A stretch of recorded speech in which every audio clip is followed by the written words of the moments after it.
Hey nerds, welcome to another episode of the Nerd Rundown podcast, where we cover the latest in the nerd world of movies, TV, and more. I'm Erik here, and with me today is my main man, Morgan Santo. Hey, everybody. Please hit the like and subscribe buttons on YouTube if you're watching on YouTube. If you're listening on the podcast and stuff like that, be sure and be kind and leave us a review if that'd be really, really nice.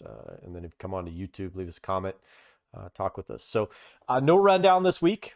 We are actually trying a new format for a different kind of thing. We had a lot of stuff going on this week with the holiday and then some business travel. Our main man, Darren, is off serving king and country somewhere. I don't know. He's working on something, but says he's working. Yeah, right. He's probably vacationing somewhere, Gulf of Mexico or something like that. But yeah. So anyhow, we wanted to start out a new kind of format. We're still going to do the rundown, still going to do the presents when we have content for that. But we wanted to do a new show that kind of focuses on episodes of what shows we're watching right now. So we're hoping to keep this fairly quick, 15 to 20 minutes. Hoping that you guys like that. Hopefully it's easy to consume and listen to us, So this episode is going to focus on Game of Thrones, the new Game of Thrones series called House of the Dragon. And so we're going to cover the episode 3 that just premiered on Sunday. And so we're going to kind of walk through the timeline, give our opinions on things, kind of talk about what we've kind of picked up on, what we're seeing, that type of stuff. And we do have questions too, because there's a couple things that maybe aren't quite clear to us. So hopefully those of you who are listening can kind of chime in on the comments and kind of give us an idea of, hey, what's kind of going on. So we'll get into it. And hopefully you guys like it. And if you do, let us know. If you don't, let us know too. So we'll get started. Opening spoilers. Yes, full spoilers. So if you have not watched this, or you have, the intentions of watching this at some point, you may want to pause it. We're talking all about it. So. Just come back to it. Yeah. So opening scene is freaking amazing. Like the director of this one, I can't remember who it is, but the director of this one is also the director who did like Hard Home and some of the other ones. So amazing at action stuff. Like they're and you could totally tell because like right from the very get-go, this one was banging, like the crab feeders on the beach. Yeah. He's got this guy, who's strapped to the thing, and the dude's mouthing off. He's pretty mouthy for being strapped to being hammered to a post. That was brutal. Golly day, it's pretty rough, man. So, but then you kind of hear a noise, and it's Caraxes and Daemon arriving on the dragon Caraxes, and dude just goes wild. I mean, just like right. Charity's like, I'm saved. Yeah. Right. Yeah. The dude's like, oh, you're my prince, and all this stuff, and he's like, well, he doesn't exactly save him, but he puts him out of his misery. I'll just say that. So, but it was super cool watching that dragon, especially at night like that, kind of flying around with all the flames and stuff. And then with him, it reminded me of like one of the gunships, like they have like those AC-130 gunships, that just kind of go around in a circle and they just pour gunfire out, basically. And that's kind of what Caraxes was like. So that was pretty cool. So, but Daemon lands, he gets off and he starts taunting, the crab feeder and all that stuff to try to get him to come out. Well, they start shooting arrows at him and start making it so that it's harder for the dragon to be able to do the stuff that he needs to do. You're going to have troops on the ground at that point, because the dragon can only be so effective. So he gets Daemon gets run off, and then we fade out and we come back. And so Morgan, where are we at when it goes black, and then we come back to where are we at now? So the question is whether or not it's a time jump or happening, but where we're at is we're seeing the not newborn, but young Aegon, the firstborn son now. Right. and he is now 3 years old. Right. And it's his namesake day, his birthday, and there's going to be a big celebration. So the question is, I don't know if the dragon stuff we saw in the beginning was the beginning of the war, where he just shows up, comes in burning and does his thing, or if that was present day, and we just didn't see any of the start or 3 years of fighting, essentially, if he's been at war for 3 years. Yeah, and I kind of lean into that is 3 years prior, and that's the beginning of the war. That is Daemon and the Valyrian folks taking matters into their own hands and starting a war with the crab feeder on their own. And so that to me that scene there is when that is, and then we fade away, and now we're jumping ahead 3 years. So we see Viserys doting on a baby boy, we see Queen Alicent. So clearly, what we saw at the end of episode 2 has taken place, where they did get married. And he's put a baby in her, and then he's put another baby into her. Another little bun in the oven. Yeah, because she is about as pregnant as you can be. Yeah. So and like you said, it's his birthday, so everybody's kind of doting on little baby Aegon. So little Prince Aegon is who they're talking to. Tywin Lannister rolls in, who I think he's the master of ships, I think is what his role is. Yeah, that's what it was. Yeah, I think he's master of ships, but he has a pretty big, he urgently kind of busts in on the king's happy moment and says, hey, King, it's going badly. The war is going badly. And the king is like, hey man, it's been 3 years. Yeah, it's been 3 years. I think this can wait 3 days till this birthday celebration is over. It can't be that urgent, and Lannister disagrees, and so he continues to kind of press the king, and he fills him in that the leadership, Daemon's leadership, is failing. That the men are not, they're starting to break ranks. They're starting to doubt his leadership, which is really interesting, because it's Daemon's problem. Viserys and Daemon are two different types of leaders. Daemon is an action guy, but he has no strategic vision, and Viserys is racked with inaction. He can't do anything, and he fails to see any strategic. He's very hesitant, so he's a very weak king. And then Daemon is a very strong person, but he has no long-term ability. So they're both they would both be very terrible kings, if you had them. And so we start to see, that type of stuff kind of going on. Right. So there's a lot of politicking going on, because prior to Lannister showing up, Otto Hightower, who's still the hand of the king, he is having a conversation with his brother, and his brother is pressing him to name Aegon the heir to the throne. So everything that we were dealing with 3 years ago is still kind of burbling underneath there. So, and then the king is like, hey, where's Rhaenyra? Where is Rhaenyra? She should be here for this. And so where do we find Rhaenyra then, Morg? She was out by the Godswood tree. Basically looked like she's reading, but then she had a bard with her, and he was singing some song that she wanted to hear, and just was making him sing it over and over and over again. She kept pushing the repeat. Just kept pushing the repeat. Yes.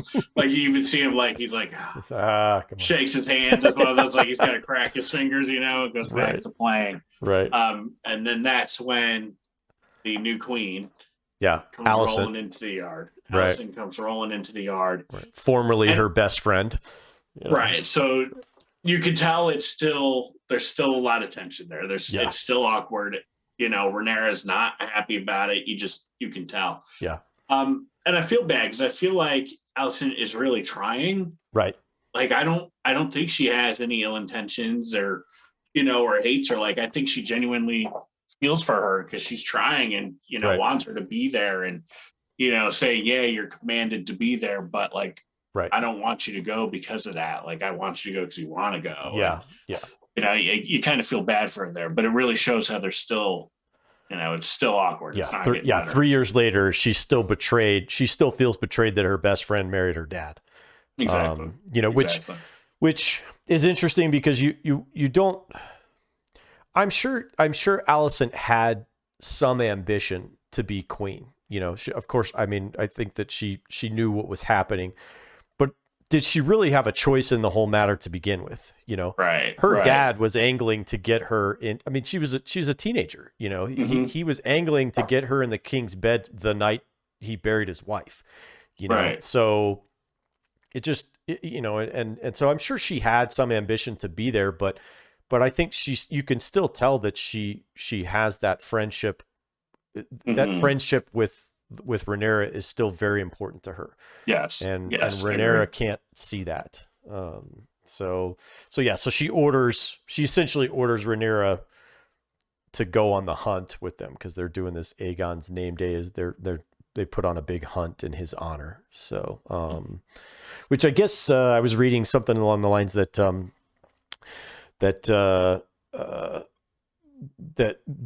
George R.R. Martin said that was from the first series, the first Game of Thrones series. The hunt was one of the parts that he hated the most about it because it was just like, oh really? Yeah, because the way they did it, and it was only like a few guys went with the king, and instead of being like this big pomp and circumstance things, which it turned out to be, it's just like they did in this, yeah. So they're riding in the car. They're riding in the car together.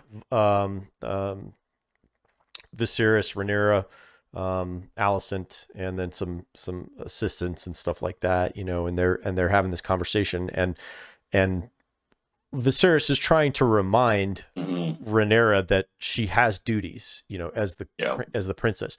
She thinks that everybody's done with her. She doesn't think that she's going to be the heir anymore. She knows that Aegon is going to be the heir, and so she doesn't think it's going to happen. She thinks, and she knows that everybody's looking to replace her. Nobody is there for her. Right. She even says nobody's here for me. So So and Viserys reminds her that he's trying to reach out to her and she doesn't want to hear him. He's trying to have a conversation with her and say, look, you're still the heir. I still want you to be the heir. And you can see Paddy Considine is so good as Viserys. Like he's really, really great. He really is. He really is doing a tremendous job as the king. And you could just see the frustration building in him, because no one is listening to him. Not even his own daughter is listening to him. And, and so it's just, it's really, really tough. So, so we get to the encampment, which, like I said, George R.R. Martin said that was his biggest regret. So this is definitely dialed up to like 11 because there is just tents and music. Ton of people. Yeah. I mean, everybody who's anybody is at this quote unquote hunt, You find out later it's not much of a hunt, at least not for the king. So a little bit of a BS hunt. Yeah, right. So we get in there and we get into the tent.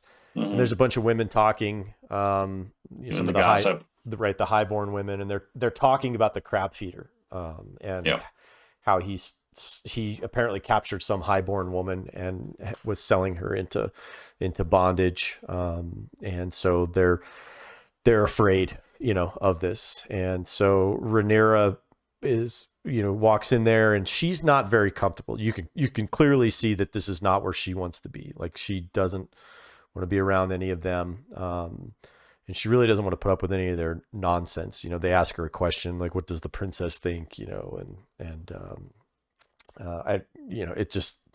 was very condescending towards her is kind of the way I felt. I agree. It was like they were picking on her. Right. Exactly. So she walks out, she runs into Jason Lannister, who's the twin of the older of the twins of Tylan. So again, not very the apple doesn't fall far from the tree. So clearly we had the twins from the original Game of Thrones series, and then prior to, we had Jason Lannisters. Right, the Lannisters seem to produce a lot of twins, I guess, or whatever. But so Jason is the older of the two, and then Tyland is the younger. So Jason Lannister is talking with Rhaenyra, and he kind of spills the beans that he's wanting to marry her. Yeah, he moves quick. Right. He moves quick. He moves very quickly. And so Rhaenyra is like, wait a minute, this wouldn't happen unless my father had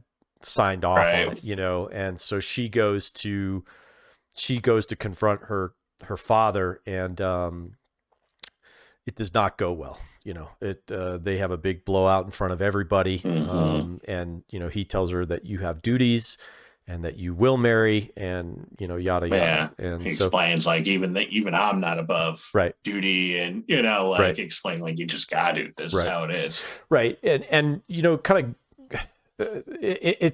we'll talk about it in here a little bit, but there's duties that you do, and then there's things that you have to do, even though maybe they are disgusting, or maybe they are things you don't want to do, but you do them because they're the best thing for the realm, or whatever. Right. So and so you'll see that all these decisions are starting to stack up and not be what they should be.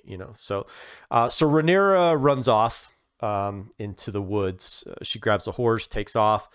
Sir Criston, who she handpicked in the first episode, I think she picked him to be added to the Kingsguard. He chases after her because he's tasked with watching her and stuff. So she runs into the forest. So then we kind of cut to the scene of the king on the throne, or not the Iron Throne, but like the temporary throne inside doing iron keg stands. Right. Now. Yeah. I mean, the dude is just, which I did find interesting. Did you notice the knife in his deal? Like, he had that knife that Arya has. Right. It was the knife that was intended to kill. Yes. Bronn, right? Bronn. Yeah. Right. That's what I thought when I saw that. I was like, is that? Yeah, that's the knife. And I was like, oh man, that's a super cool callback. Right. And like, that's like, to me, like, that's like, okay, that's a really good Easter egg. Like, if you're a big fan of it, it's pretty cool to see that stuff. So Viserys is loaded. Right. And I'll say another neat thing to notice is his missing fingers. Yeah, that's right. I did not notice that. If you call back to when he had he got the cut from the throne, right? Which the theory is that throne cuts you if you're not fit to lead, right? And he put his hand in the maggots trying to cure whatever. Well, those fingers are just completely gone now. Right. So whatever it was obviously did not work. Yep. So very interesting. Very interesting there. So Viserys, so Lannister comes up again. He comes back into it, and he steps in it again, implying that Rhaenyra is not going to be the heir, and that Aegon is going to be the heir, and Viserys is having none of it. And he basically is saying, "Are you being disloyal? Are you trying to are you trying to usurp? Or whatever?" And he's like, no, that's not what I meant, And so the king is starting to get pissed because of all the politicking. He can see it, and he just is tired of it. Everybody is scheming. He's tired of it. Yep, he knows everybody is scheming to do this and to do that, and you can see it's just wearing him down. So Lord Lionel, while everybody else is kind of talking and doing all this other stuff, he has a conversation with the king, and he makes an update to his original recommendation. Because when he was talking about getting married, when Viserys was talking about getting married 3 years before, Lionel's recommendation was to marry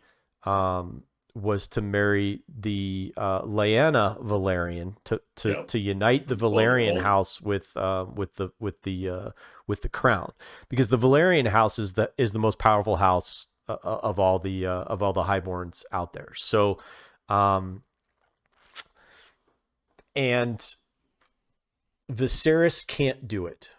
And this is what I was talking about earlier. Despite how disgusting it is, it's what's best for the realm. He won't do it because she's only like 11 or 12 at the time. Right. Right. You know, which hats off to you, dude. Like I get that. And in real life, like that's disgusting. But you know, in this particular case, it's what's best for the realm, because even if you marry her at 11 or 12, you take her, you unite the houses and you make the realm stronger.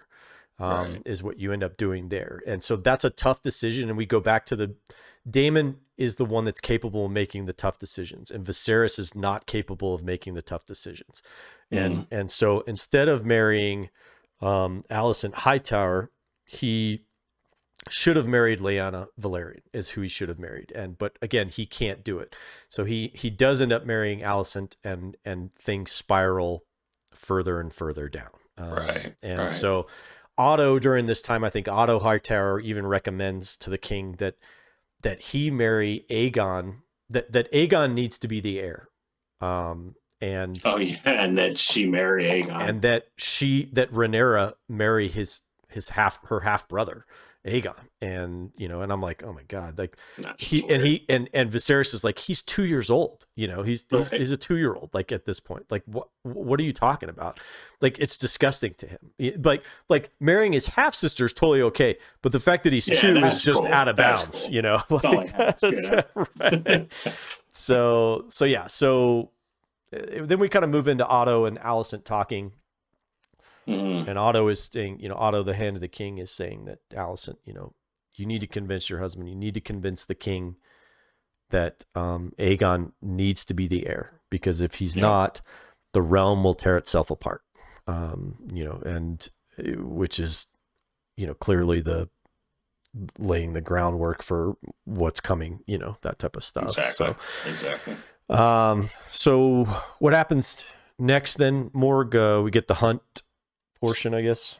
Yeah, so we move on to the hunt, if you want to call it the hunt. So the king gets alerted that there's a white stag been spotted out in the king's woods. So this is being taken as a sign that this white stag, which is where it would show up on, you know, Aegon's namesake. And you could tell Viserys is thinking, yes, this is a sign that Aegon should be the leader. That's what he's taking it as. So we're going through the woods. You know, at this point, we also have Rhaenyra and Sir Criston in the woods, doing their own thing. So we're getting kind of a dual story here, because we don't really see the king for a little bit. We switch to Rhaenyra now. Right. So it's like a contrast of what each of them are doing. Right. You know, they're having a moment, they're chit-chatting, having their little heart-to-heart, and then we hear a noise, something in the woods. Right. Sir Criston goes to explore. Well, not just a moment. Like, I think they were flirting, like in Game of Thrones type flirting, you know, where you know, I mean, he tells her, you know, that was the greatest moment of my life when you named me to the King's Guard, you know, and then later she's talking about being forced to marry Lannister, and he says, "Do you want me to kill him for it?" Yeah, you know, it's just like, you want me to kill him. I was like, well, that's So that was pretty good. But, that's good. Yeah, no, I got that vibe too, that they were flirting. Like, I saw something there, but anyway, what the noise was a boar. It runs into Sir Criston, knocks him over, attacks Rhaenyra, but you know, thankfully they get it. She has a moment where she kind of goes nuts on it, just stabbing, blood everywhere. Right. Has her moment, and then we flash back.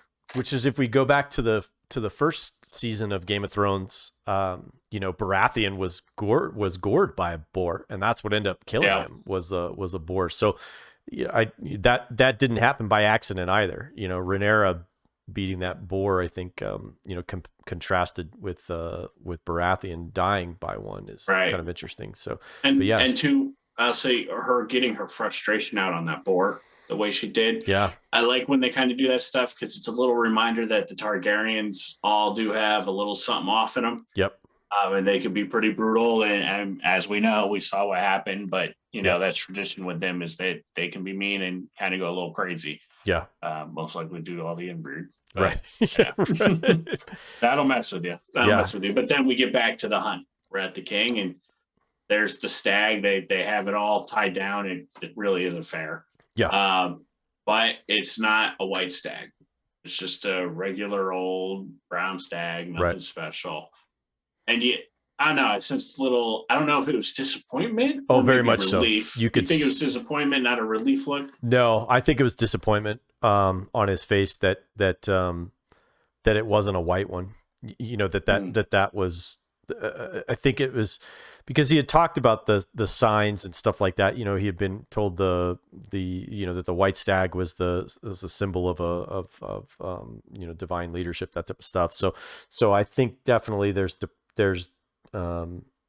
just a little bit of doubt on his face, you know, when he finds that it's a brown stag, you know, and disappointment. So yeah, and especially when like he goes to kill it, he just almost just didn't seem like he wanted to. He was just like, just doing it because he stabs it once, completely misses where he needs to stab, and like it's a little bit of a horrific scene, you know, that they screaming and then like Otto had to been like, "Sir, over here." Yeah, they got to tell him. Stab it here. Yeah, stab it in. Stab it. It's just another. It's just another reminder that he's weak. Yeah. You know, that he's a weak king. And the nice thing about it, that whole scene, he doesn't speak a single word. Right. It's all just his emotion, what he's doing with the face, and how it like you can tell everything he is thinking and going through. Yeah. And he never tells you and never says a thing. Yeah. You know, it's just one of those awesome moments. Right. Yeah. It was a painful scene to watch. You know, that first episode with the childbirth was probably the most uncomfortable I've been watching anything in a long time. But this one I think was a close second. Like it was really tough to hear that stag die, you know, and especially with him missing the first go around, you know, and even the second go around, it should have been fast, you know, that stag should not have died and unfortunately it suffered. So again, his weakness causes suffering, I think is the metaphor, if you will, that kind of goes there. So after the death of the stag, he comes back.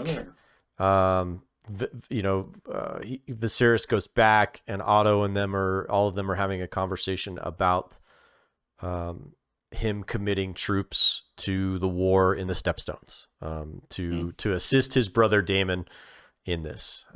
So he decides finally, you know, which ultimately is going to make him look weak because it's been 3 years. Why are you at this point? You know, the football's all almost to the goal line. Why are you just now, you know, getting into the game? So he sends the King's Guard down with a message to Daemon that he's sending, you know, 10,000 troops or something like that to dig these guys out of the hills because they've gone too far. And so this message gets to Daemon, and how does he react, Morg? He was very excited. Yes. He threw a little party.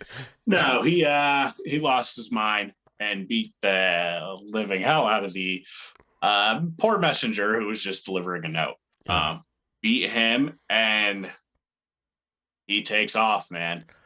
He gets in a little rowboat and rows right over that island and just goes running in there, messing them up. Yep. And it was awesome. Yeah, it was awesome. Super cool. He went all Rambo. Like I was like, man, he's like going crazy. So he ends up taking down the crab feeder. He goes in there and kind of takes that dude down. Because unfortunately the crab feeder hired stormtroopers to handle the arrows. There were yeah. So the 10,000 shot. Yeah. Or he eventually got him. Yep. He does get hit 3 times. That's one of the things I was like, come on, like none of those hit him, but all right, whatever. So he's not even like running with a shield at least, you know, but yeah. So but he did get saved. He did get saved. So he does. So the Valerian guys, hang on a second. I throw that at my cat. Too much yelling. So the Valerian troops show up and save him. And then of course, you know, his dragon shows up and takes care of some stuff too. But he follows the crab feeder into one of the caves. Now this is interesting because, you know, we've gotten pretty good look at the crab feeder. And the dude is clearly suffering from grayscale. You can see it on him. And so... Did you also notice his mask? It looks like one of those masks from, what was it, Essos?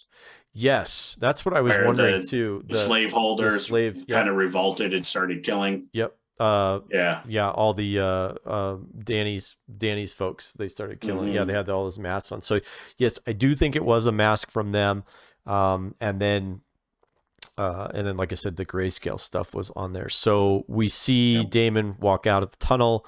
He's got half of the crab feeder, the top half of the crab feeder in his arm, and he's covered in blood, which I don't know if that's going to come back later on, that he's now been exposed to grayscale and it's going to, he's going to get it, or maybe we're just going to... I feel like we're going like the Walking Dead route, where the whole, like, what you can get covered in from a zombie, will it kill you, will it not? It just depends on what they do for the plot. Right. Yeah. So I'm not quite sure if that's going to play an effect, but essentially that ends the crab feeder threat. And so, now and wraps up episode 3 of House of the Dragon. So all in all, loved it. So far, I'm really loving the series. The first 3 episodes have been really, really good. A lot better than I thought they would be. Yes, agreed. I like this storyline. I like where everything's going. I really enjoy the cast. There isn't anybody in this cast that I find to be particularly bad. I think Matt Smith is great as Damon. Like I said, Patty Considine as Viserys is great. Emily Carey, who plays Alicent, is really great. The guy who plays Otto Hightower, I can't remember what his name is. Benny, fine. It's something like that. Yeah. I always mix him in the other one, Phineas Fine, Ray Fine. Yeah, Ray Fiennes. Yeah, that's how it is. Yeah, I don't know, but Rhys Ifans. Yeah, he's great. He's really, really good. And he's advocating for his family to be the king. He's advocating for more and more power. So can't blame the guy for that. A shady guy. Yep, he is a shady guy, but can't blame him. Can't blame him for that. So all in all, really enjoying it. Hope you guys enjoyed this quick take on House of the Dragon. We'll be back next week. Hopefully we'll be a little more concise, be able to get this thing down. I really want to make sure that we're keeping it short right. and stuff. But, hopefully you guys enjoyed it. And we'll see y'all next week on the Nerd Rundown. See ya. Deuces. Bye.